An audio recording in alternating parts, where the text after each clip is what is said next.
तस्वीरें सामने आ रही हैं शरद, उनसे साफ हो रहा है कि जितने भी लोग सवार थे किसी की भी जान नहीं बची होगी। जिस जगह पर ये हुआ है वहां पर काफी ज्यादा रिहायशी जगह तो लग नहीं रही है, दूर दराज कोई गांव भी नहीं दिखाई दे रहे हैं। लोगों को कैसे इस क्रैश के बारे में मालूम चला?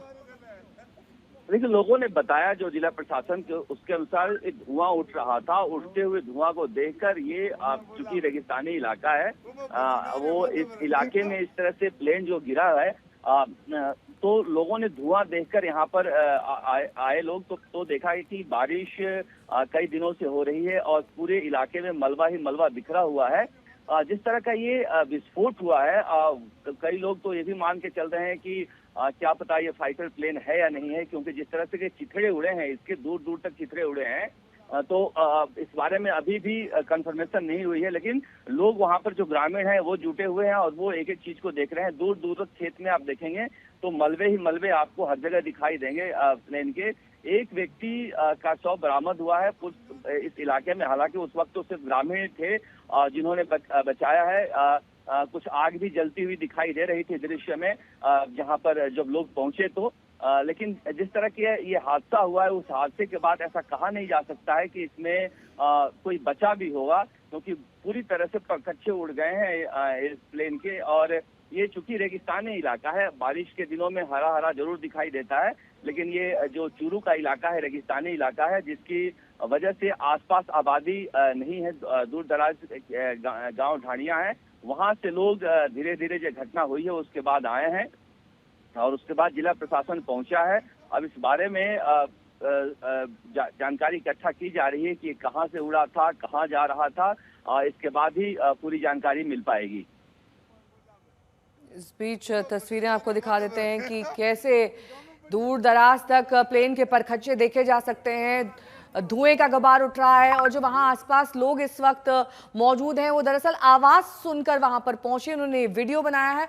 अभी तक कोई जानकारी इस बारे में नहीं है कि ये आर्मी का प्लेन है, उनके द्वारा भी कोई सूचना नहीं दी गई है कि आखिरकार इस तरह का कोई क्रैश हुआ है। शरद मेरे सहयोगी जुड़ गए हैं। शरद, कब तक का इंतजार करना होगा कि कुछ डिटेल सामने आए? और देखिए, अभी जिस तरह से आप यहाँ चूंकि आर्मी का अड्डा भी है और कोई भी आर्मी के लोग यहाँ पर पहुंचे नहीं हैं, ना कोई सूचना आई है, ऐसे में लोग यह भी मान के चल रहे हैं कि क्या कोई ये सिविलियन प्लेन था कि चार्टर प्लेन था, क्योंकि जिस तरह से परखच्चे उड़े हैं, कोई बड़ा फाइटर प्लेन और उसके टुकड़े को देखकर अंदाजा नहीं लगाया जा सकता कि कोई बड़ा फाइटर प्लेन रहा हो। इसलिए अभी इस बारे में कोई पुष्टि नहीं हो पा रही है कि ये सिविलियन था या आर्मी का था। लेकिन चूंकि इस इलाके में वायु अड्डा है भारतीय वायुसेना का, इसलिए लोग शुरुआत में अंदाजा लगा रहे थे कि भारतीय वायुसेना का हो सकता है। पर जिस तरह से ये प्लेन का हादसा हुआ है और टुकड़े उड़े हैं दूर दूर तक, कोई बहुत बड़ा जलता हुआ दिखाई नहीं देता। अमूमन जिस तरह से हम राजस्थान में हादसे में देखते हैं, कोई वायुसेना का प्लेन होता है तो एक बड़ा सा डेबरी होता है, जलता हुआ दिखाई देता है। लेकिन जिस तरह से परखच्चे उड़े हैं, कहा जा सकता है कि लोग कह रहे हैं कि हो सकता है कि कोई चार्टर्ड भी था, चार्टर्ड भी हो सकता है जो जा रहा हो और जिसकी वजह से ये हादसा हो गया होगा। मौसम की वजह से कोई पुराना प्लेन रहा होगा, मगर पूरी इस बारे में अभी तक कोई पुष्टि नहीं हो पाई है। अब जिला प्रशासन के बाद का हम इंतजार कर रहे हैं कि वहां से क्या पुष्टि होती है कि कहां जा रहा था, कहां से आ रहा था, और उसके बाद ही ये खबर जो है कंफर्म हो पाएगी। अभी इसकी पुष्टि नहीं हुई है कि ये आर्मी का था या वायुसेना का था। ये चार्टर्ड भी हो सकता है, लोग कह रहे हैं। ये सिविलियन विमान भी हो सकता है जो निजी तौर पर कोई ले जा रहा हो, क्योंकि बहुत सारे लोग इसमें सवार नहीं थे, ऐसा लग रहा है। चार्टर्ड विमान भी हो सकता है, क्योंकि प्लेन की जो हालत है उसको देखकर अंदाजा लगाना मुश्किल है कि किस तरीके का ये विमान होगा। शरद, ये जो घटना हुई है दरअसल अब डिटेल्स का इसलिए भी इंतजार करना होगा कि आपको ये मालूम होना चाहिए कि टेक्निकल खामी थी, खराब मौसम था, पुराना विमान था, या क्या वजह रही होगी। लेकिन हाल फिलहाल अगर हम विमान हादसों को देखें तो बहुत सारे सबक ये हादसे दे जाते हैं। अब इसके बावजूद भी अगर आप सचेत नहीं होते हैं, कोई घटना होती है तो सवाल उठना तो लाजमी है।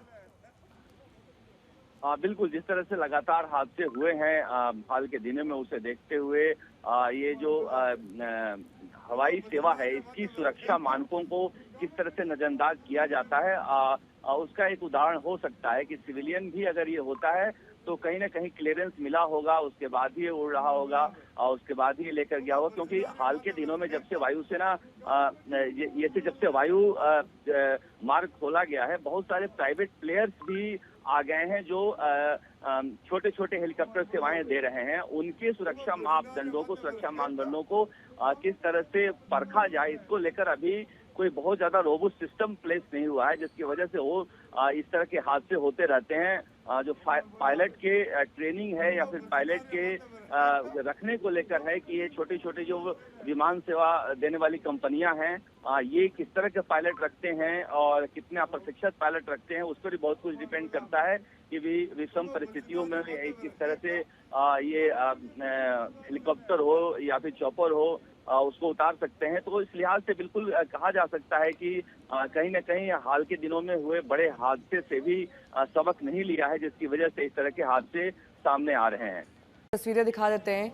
इस हादसे की तस्वीरें दरअसल दूर दराज तक इस विमान के परखच्चे देखे जा सकते हैं। ये नई तस्वीर हम आपको दिखा रहे हैं। इसमें एक खेत जैसा इलाका है, यहाँ पर अब काफी संख्या में लोग पहुंच चुके हैं। एक व्यक्ति जिसका शव विमान से बाहर निकाला गया है, ऐसी जानकारी मिल रही है, लेकिन ये सेना का विमान है या फिर पर्सनल कोई चॉपर है, इस बारे में अभी तक कोई पुख्ता जानकारी नहीं मिली है। हालांकि इसे इंडियन एयरफोर्स का फाइटर प्लेन अभी तक बताया जा रहा है, लेकिन ये खबर कंफर्म होना अभी बाकी है। सेना की तरफ से इसे कंफर्म किया जाएगा। अब चूरू राजस्थान की ये तस्वीर आप देखिए। शरद मेरे सहयोगी जुड़े हुए हैं। शरद, जो वहां पर मौके पर लोग मौजूद हैं, ये दरअसल रेस्क्यू टीम पहुंचने में कितना टाइम लगेगा, क्योंकि आप बता रहे हैं दूर दराज का इलाका है किसी गांव से? देखिए, चूरू हेडक्वार्टर से दूर का इलाका है, राजल देसर गांव है। राजल देसर गांव में ये हादसा हुआ है, जहां पर जो स्थानीय प्रशासन है वो तो पहुंच गया है, लेकिन जो एक्सपर्ट हैं या फिर सेना के लोग हैं उन्हें आने में देरी हो सकती है, जिसका इंतजार किया जा रहा है। बहुत सारे लोग इसे अभी भी मान के चल रहे हैं कि ये फाइटर प्लेन हो सकता है, क्योंकि इस इलाके में वायुसेना के बहुत सारे अड्डे हैं, मगर फिर भी इसकी पुष्टि अभी तक नहीं की जा चुकी है, क्योंकि एक व्यक्ति का 100 मिलने से लोग मान के चल रहे हैं कि अमूमन सेना के प्लेन में या फाइटर प्लेन में एक पायलट होता है, उस तरह से भी अंदाज लगा रहे हैं।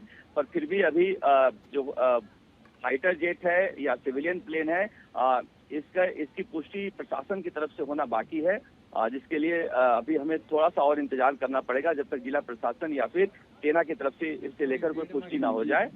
मगर जिस तरह का दृश्य है वो दृश्य बिल्कुल ही दिल दहला देने वाला है कि किस तरह से परखच्चे उड़ गए हैं। अब क्या तकनीकी खामी रही, भले ही मौसम खराब हो, मगर क्या तकनीकी खामी रही जिसकी वजह से इस तरह के हादसे हुए हैं कि इतने दूर दूर तक मलबा बिखरा पड़ा हुआ है। ये एक बार क्या कुछ मलबे के हिस्से में आग भी लगी हुई है? तस्वीरों में ऐसा दिख रहा था, कुछ हिस्से में आग भी लगी हुई थी। छोटे छोटे हिस्से में आग दिखाई दे रही है। वो आग किन वजहों से लगी हुई है, क्योंकि एक जो व्यक्ति बरामद हुआ है जला हुआ, जिसे पायलट माना जा रहा है, वो बिल्कुल जला हुआ है। तो छोटे छोटे हिस्से में ये जलता हुआ दिखाई दिया। शुरू में गिरा था तो धुएं का गुबार काफी ज्यादा था, मगर चूंकि इस इलाके में बारिश हो रही थी तो बहुत छोटे छोटे जो जले हुए टुकड़े हैं, उन टुकड़ों में कुछ कहीं आग तो कहीं धुआं दिखाई देगा।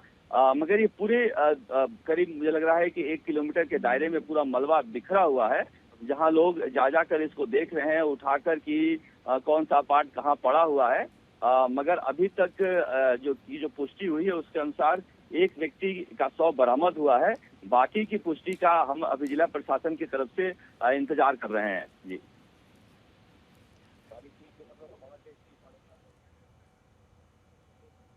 तो रतनगढ़ का ये हादसा है। तस्वीरें आप देखिए कि कैसे विमान के परखच्चे उड़ गए हैं। कुछ विमान के हिस्सों में आग भी लगी हुई है। हालांकि अभी वहां पर बचाव दल नहीं पहुंचा है, लेकिन सेना के ऑफिशियल स्टेटमेंट का यहां पर इंतजार करना होगा कि आखिरकार ये विमान कौन सा था, किस वजह से यह हादसा हुआ है, टेक्निकल खराबी थी, मौसम की वजह से हुआ है, ये तमाम डिटेल्स आने अभी बाकी हैं। शरद मेरे सहयोगी जुड़े हुए हैं। शरद, कब तक हम माने, क्या कुछ कोशिश की जा रही है कि एयरफोर्स या फिर आर्मी की तरफ से कोई ऑफिशियल स्टेटमेंट जारी हो? हाँ, इसी बात का इंतजार किया जा रहा है कि एक बार जिला प्रशासन इसकी पुष्टि कर ले कि ये प्लेन कहाँ से उड़ा था, क्योंकि अगर आर्मी का या वायुसेना का ये होता तो अब तक आ जाता है। हालांकि डिले भी कई बार होता है, तो उनका भी इंतजार किया जा रहा है कि उनका है या नहीं है। मगर जिस तरह का ये हादसा हुआ है, उस हादसे को देखकर ये कहा जा सकता है कि ये काफी दिल दहला देने वाला हादसा था और खेतों में जाके ये गिरा है, जहां पर आसपास आबादी नहीं थी। अच्छी बात थी कि दूर दूर तक आबादी नहीं थी, रेगिस्तान में गिरा है। मगर ये मलबे से बुरी तरह से जो छत विछत 100 के टुकड़े मिले हैं, उसमें ये कहा जा रहा है कि जो अभी अपडेट आ रहा है उसके अनुसार कि 2 लोगों के सिर मिला है। अभी तक कहा जा रहा था कि एक व्यक्ति की मौत हुई है, मगर अब कहा जा रहा है कि 2 व्यक्ति का शव मिला है। जो चूरू के एसपी हैं जय यादव, उन्होंने इस बात की पुष्टि की है कि 2 लोगों का शव मिला है। चूंकि ये टुकड़े टुकड़े में मिला है, इसलिए ये अभी तक जिला प्रशासन ने 2 लोगों की, एसपी चूरू जय यादव ने 2 लोगों की पुष्टि की है मौत की, जिनके टुकड़े मिले हैं 100 के। आप समझ सकते हैं कितना भयंकर ये हादसा हुआ है। 2 लोगों के होने की वजह से भी ये मान के चला जा रहा है कि हो सकता है कि ये फाइटर जेट हो, जहां पर अमूमन पायलट और को पायलट ठीक है, बहुत बहुत जाते हैं। शुक्रिया तमाम जानकारी के लिए।